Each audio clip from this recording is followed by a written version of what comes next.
Hey, what's up, everybody? Terry White here, and I'm here with your August Lightroom updates.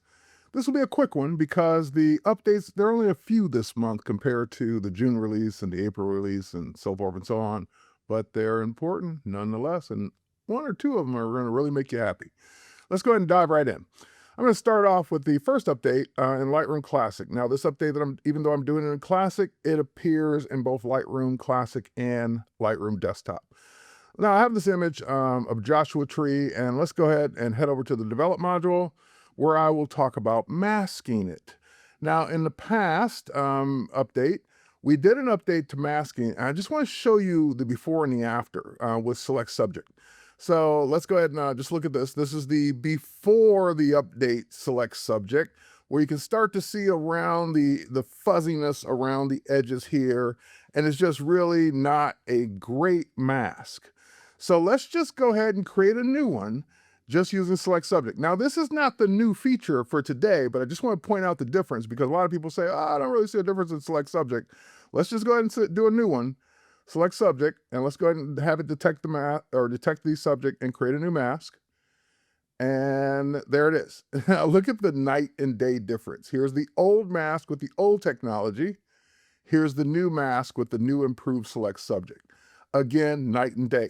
But what's new in this today? So now that I have this new mask or the old one, I can go ahead and you've been asking for this since we introduced it in Camera Raw, and that's right, we have the two sliders for feather and edge. So now you can soften that edge feather. So for example, if I were to go in and let's go ahead and say create a new mask of, let's say, the background, and of course that's going to use the new technology to do that. See how it's getting nice and blue, and I'm actually going to go ahead and really just make it really weird. All right, so you can kind of see, well, it's kind of losing some stuff around the edges of the limbs here, and now I have the ability to feather that and choose how tightly around those edges it goes. And I even have the edge constraints. So I can pull the edge in or expand. Now, since I'm doing it on the background, pulling the edge to the left is actually moving away from the tree. But if I pull it towards the right, I can really get a nice tight mask around all the areas of the Joshua Tree itself. So you will definitely enjoy the improved masking by using the feather and edge sliders. And of course, the new Select Subject 5, I believe it's referred to, in Lightroom and Lightroom Classic. All right, so let's go ahead and put this all back to the way it was. Oh, not that far. Let's go back there. And that's number one. Now, again, that's in both. Let's head over to Lightroom Desktop. And in Lightroom Desktop, this is another one that people have been asking for a minute. Let's go ahead and double click on this image. And I shot this a long time ago in my studio in Michigan. And one thing I never liked about it is how I badly cropped off her hand when I composed this shot. So I really never, I was never crazy about this particular shot because of the missing fingers. But now I can go in with my crop tool, and I now have the ability to use Generative Expand. So with Generative Expand and using the Firefly model, we can go ahead and turn this on so I can enable and expand. Now, if I have this off, then crop just works the way it normally works. You can go in, but I can't go out. So if I just enable expand, now I can go beyond the original image. I can come down a little bit here, and I can even go up if I want some more hair, like that. And so I can just basically get this crop looking the way I want it to look. Now it's going to use the Firefly fill and expand model. Let's go ahead and generate.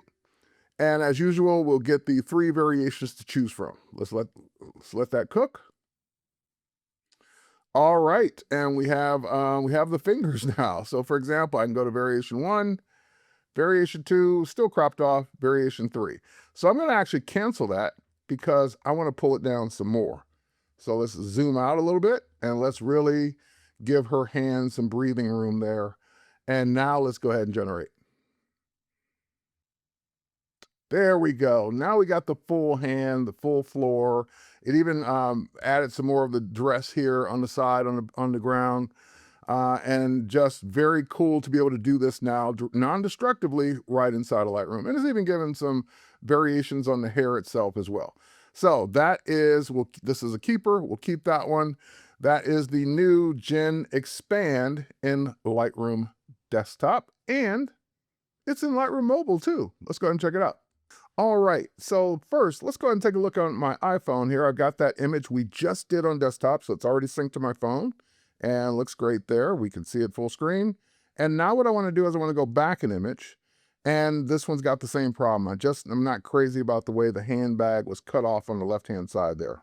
So once again, we just go to our crop tool, and the toggle for expand is in the bottom left there. So we just toggle that on, and what that's going to allow us to do is pull out to the side. So I can pull out to the side as much as I want. I can even make this a horizontal image if I want to. But anyway, I think that's good enough, and we'll just go ahead and generate. We'll give it a few seconds to cook. And that's variation number 1, variation number 2, and I'm going to go with number 2. I think number 2 is a better looking version of the handbag. So that is Gen Expand on iPhone with the same controls, the same ability to expand your images on the go. Next up, and this is the one people have been waiting for, let me go ahead and switch over to my iPad. A few months back, I created a post on the Lightroom subreddit over on Reddit, asking users to prioritize which features they would like to see come on iPad. iPad's getting some love from the Lightroom team, and I just wanted to get a list that I could go back to the Lightroom team with of your top requested features.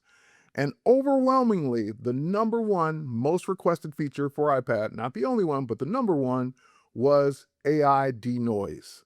And I'm happy to deliver that update to you today from the Lightroom team. Let's go ahead and check it out. So I got this image here, shot. It's only 3200 ISO, but it was on an older camera, which the sensors weren't that great. And as you can see, there's a ton of noise in it, a ton of grain. And so what I'm going to go ahead and do is just hop over to the settings here for the edit settings. I'm going to go over to detail, which is where we normally find the noise reduction. And you'll see there's even a little banner next to it, a toggle for denoise. So I'm just going to go ahead and turn that on. It's letting me know that, hey, we're going to do this for the first time. So this is a one-time thing here where it's downloading what it needs to do the denoise. And yep, I can go ahead and get started. Oh, and that's another thing. It had to download the higher resolution of this. I only had the Smart Preview loaded in this iPad, so it downloaded the high-res version first. Now it's applying the denoise. So we'll give it a few seconds to do that, and boom, there it is. So I get to zoom in. There's a lot less noise, but I even have an amount slider just like on Lightroom Desktop and Classic. I can go ahead and move that amount slider over to get even less noise. So again, this is before. Wow, look at the difference. And this is after. And again, once it processes, you can move that slider back and forth all day long. You can turn it off and turn it on all day long because it only needs to process the image once. So take advantage of AI Denoise now on iPads. Now this requires an iPad with an M processor, M1, 2, 3, 4, 5, so forth and so on, with 8 gigs of RAM. So I'm on an M2, not the latest and greatest, but very happy that works on my older iPad. Cheers, everyone. Thanks for watching, and we'll catch you on the next one. Go download the updates. Let me know in the comments which features you thought were best for you and what you still like to see come from the Lightroom team. Bye, everybody. Have a great day.